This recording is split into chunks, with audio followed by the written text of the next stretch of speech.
দর্শক আপনারা দেখতেই পাচ্ছেন ওবায়দুল কাদেরকে কিন্তু এইমাত্র আটক করা হয়েছে। তিনি এতদিন রাজধানীর বাড্ডার এক আত্মীয়ের বাসায় কিন্তু এতদিন লুকিয়েছিলেন, আমরা যতদূর জানতে পেরেছি। এছাড়া আমরা জানতে পেরেছি আসলে তিনি কিভাবে আটক হলেন বা তার খোঁজ কিভাবে পেল আসলে জনতা। ওই বাসার এক লোক ছাত্রদের কাছে ওবায়দুল কাদেরের তথ্য দেয়। ছাত্ররা বিশ্বাস না করলে তখন গোপনে ভিডিও করে ওবায়দুল কাদেরের ভিডিও পাঠান ছাত্রদের কাছে এবং তার কিছুক্ষণ পরেই ছাত্র জনতা একে একে ঘিরে ধরে ওই বাসভবন।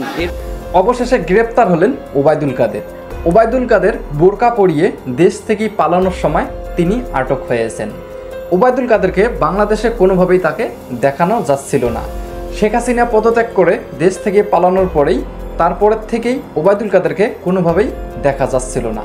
নেটিজনরা বলছিলেন যে ওবায়দুল কাদের কোথায় পালাইলেন, ওবায়দুল কাদের তো বাংলাদেশ থেকে পালিয়ে যায়নি, অবশ্যই বাংলাদেশেই তিনি আছেন। এই ওবায়দুল কাদের বাংলাদেশের ছাত্রলীগকে উস্কানোমূলক বক্তব্য দেওয়ার কারণে এই ছাত্রলীগরা আমাদের শিক্ষার্থীদের উপরে আক্রমণ চালিয়েছিলেন। এই ওবায়দুল কাদেরকে কি করা উচিত, অবশ্যই আপনার মূল্যবান মতামতটি কমেন্ট বক্সে লিখবেন।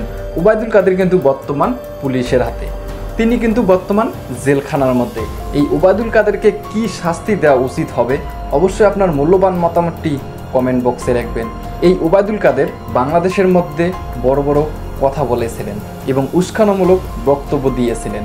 এই ওবায়দুল কাদের বলেছিল যে বিএমপিকে কোনোভাবেই ক্ষমতায় আসতে দেয়া হবে না এবং ডক্টর ইউনূসের নামে বিভিন্ন ধরনের মামলা দিয়েছিলেন এই ওবায়দুল কাদের। এই ওবায়দুল কাদেরকে কি করা উচিত, অবশ্যই আপনার মূল্যবান মতামতটি কিন্তু অবশ্যই কমেন্ট বক্সে লিখবেন। এইরকম আপডেট ভিডিও পেতে চ্যানেলটি অবশ্যই সাবস্ক্রাইব করে নেবেন। তো ধন্যবাদ সকলকে, নেক্সট ভিডিওতে দেখা হবে। আল্লাহ হাফেজ।